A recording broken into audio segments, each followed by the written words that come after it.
नमस्कार मित्रों। इन दिनों में ईरान जो है अपने अस्तित्व को बचाने में लगा है, और ये जो अमेरिका और इसराइल का जो साझा मोर्चा है, न जाने ईरान को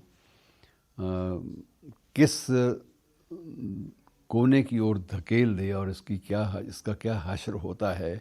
इस मौलाना रूमी के ईरान का क्या हश्र होता है, यूं भी आप कह सकते हैं कि जहां रूमी जैसे दार्शनिक हुए, वही ईरान आज बिल्कुल तरस रहा है, बहुत सारी बातों के लिए तड़प भी रहा है, और उसका जो अब तक का जो निर्माण था भव्य, वो सारा का सारा धीरे धीरे ध्वस्त होता जा रहा है।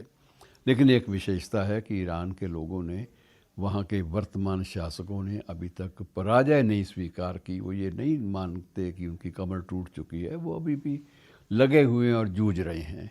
आज का संदर्भ मैं ईरान से सीधे रूप पे तो नहीं जुड़ा हुआ, लेकिन परोक्ष रूप से जुड़ा हुआ है, और ये है ईरान के इस ख़मैनी सरकार के पहले से जो राजा थे, शाह रज़ा पहलवी। तो शाह रज़ा पहलवी के उस दावत से ये संबंध जुड़ा हुआ है, ये प्रकरण जुड़ा हुआ है, ये एपिसोड बंधा हुआ है कि जब वो पाकिस्तान में आए तो पाकिस्तानी अभिनेत्री को विशेष रूप से तत्कालीन राष्ट्रपति अयूब खान के ख़ास सिपा सलार ने न्योता भेजा, निमंत्रण भेजा कि तुम्हें इस शाही मेहमान के सामने आकर नृत्य करना पड़ेगा। अब ये दास्तान शुरू होती है, बड़ी दिलचस्प है दास्तान, और इससे बहुत सारी नज़में भी पैदा हुई, बहुत सारी बगावती घटनाएं भी सामने आईं, और इस अभिनेत्री का नाम था नीलो। तो नीलो जो है ये 1960 के दशक में, 1960 को ज़्यादा लंबी चौड़ी बात पीछे नहीं है, उस दशक में 1960 से लेकर 70 तक ये माना जाता है कि वो बहुत ही लोकप्रिय अभिनेत्री थी, पाकिस्तान की बहुत लोकप्रिय, उसका शिखर पर पहुंची हुई थी।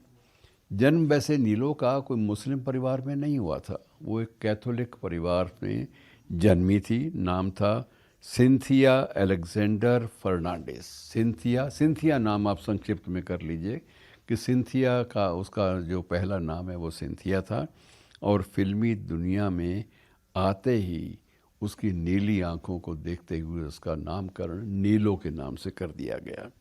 और ये 65 तक उसने बहुत सारी फिल्मों में तहलका मचाया, पाकिस्तान की फिल्मों में, और सबसे मशहूर अभिनेत्रियों में गिनी जाती थी। और ये घटना जिसका मैं जिक्र कर रहा हूँ, ये 11 फरवरी 1965 की घटना है, जब उसको बुलाया गया कि ये हमने रज़ा पहलवी के, शाह रज़ा पहलवी, ईरान के शहनशाह रज़ा पहलवी के सम्मान में एक दावत का आयोजन किया है, और तुम्हें उस दावत में नाचना पड़ेगा, नृत्य प्रस्तुत करना पड़ेगा, उनके मनोरंजन के लिए ये ज़रूरी है। ये हुक्म जारी कर दिया गया। और नीलो जो थी वो वैचारिक रूप से, मित्रों, उसके जो पृष्ठभूमि थी वो ये बताती थी कि ये तो समाजवादी और साम्यवादी किस्म की है। इसका झुकाव जो है वो इस सम्राट की, किसी भी सम्राट की सत्ता या किसी सामंत शाही के खिलाफ उसका झुकाव सदा बना रहा है। और उसने वे फिल्में रद्द कर दी थी जिन फिल्मों में किसी भी सामंती परिवेश को, किसी भी फ्यूडल जो कंटेक्स्ट में जो फिल्में बनती थी उनमें उसने अभिनय करने से भी इनकार कर दिया था, और वो तानाशाही के बड़ी सख्त खिलाफ मानी जाती थी। और उसने साफ इनकार कर दिया कि मैं इस शहनशाह की दावत में बिल्कुल नहीं जाऊंगी। और ये गवर्नर महोदय जो उस वक्त थे, जो अयूब खान साहब के ख़ास चहेते थे, उनको तो ये बात नागवार गुजरी कि ये कैसे हो सकता है कि एक नर्तकी जो है वो हमारे जो इनविटेशन है, हमारा निमंत्रण है, उसको वो ना कर दे, उससे मुनकिर हो जाए कि वो नहीं आ पाती, ये साफ साफ बयान कर दे, तो ये तो बात नाकाबिले बर्दाश्त है। और पुलिस को दोबारा भेजा गया, पुलिस के दल गए कि उसको जैसे भी है, जिस हाल में भी है, उसको लेकर आओ। और ये हालात इतने बिगड़ गए कि नीलोफर के जहन में एक कोफ्त सी पैदा हुई, बड़ी परेशान हो गई थी, और परेशानी के आलम में उसने आत्महत्या का प्रयास भी किया। लेकिन प्रयास उसका सफल नहीं हो पाया, लेकिन बुरी तरह से घायल भी हो गई और उसे बड़ी गंभीर अवस्था में अस्पतालों में उसे दाखिल करवाना पड़ा और डॉक्टरों ने भी उसको कई दिन, उसे बचाने में कई दिन लगा दिए, तो वो इस स्थिति में भी नहीं थी कि वो चल फिर भी सकती। और उस वक्त जो तत्कालीन जो हमारे इस भारतीय उपमहाद्वीप के बड़े सुदृढ़ और बड़े एक प्रकार से बगावती तेवरों वाले शायर थे हबीब जालिब, उनकी एक नज़्म इसी घटना को केंद्र में रखते हुए वहाँ लोगों के सामने से गुजरी है, और तू कि ना वाकिफ़ आदाब ए शहनशाही थी। तो ये एक तेवर अलग था कि तू जो ना वाकिफ़ आदाब ए शहनशाही थी, रक्स जंजीर पहन कर भी किया जाता है। तो ये एक प्रकार से एक तंज, एक व्यंग था उस वक्त के परिवेश के खिलाफ कि तुझको झंकार की जुर्रत तो हुई, तुझको झंकार की जुर्रत जो हुई तो क्यों कर, अरे साया शाह में इसी तरह जिया जाता है। और उसके बाद लंबी नज़्म है मित्रों, सारी नज़्म मैं नहीं पढ़ूँगा। और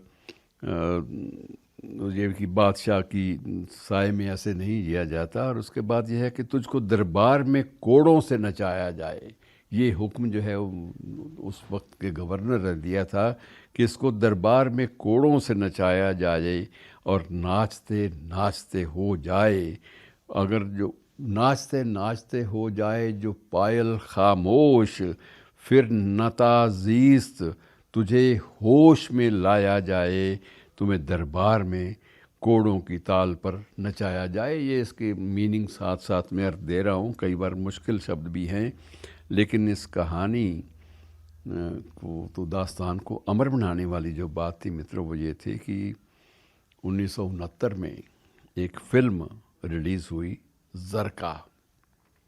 ज़रका फिल्म जो है इसे वहाँ के पाकिस्तान के एक प्रख्यात निर्देशक रियाज शाहिद ने लिखा था, निर्देशित किया था। और ये फिल्म दरअसल में यासिर अराफात, पैलेस्टाइन जो उस वक्त की फ़िलिस्तीन की बात करते हैं हम लोग, तो पैलेस्टाइन के यासिर अराफात और उनके संगठन फ़तह की इसराइल के ख़िलाफ़ लड़ाई से प्रेरित थी, उस पर ये आधारित थी। और नीलो जो है उसमें एक फ़िलिस्तीनी लड़की की भूमिका में पेश हुई थी, उसने भूमिका निभाई थी। तो ये मित्रों एक बहुत अजीब सी घटना है जिसमें जो नृत्य है या कला है उसने तत्कालीन तानाशाही के सामने झुकने से साफ इनकार किया और उसकी सज़ा भी भुगती। तो ये मित्रों एक दिलचस्प पन्ना है, दिलचस्प पृष्ठ है पाकिस्तान के इतिहास का, जिसे अब भी याद किया जाता है। शुक्रिया।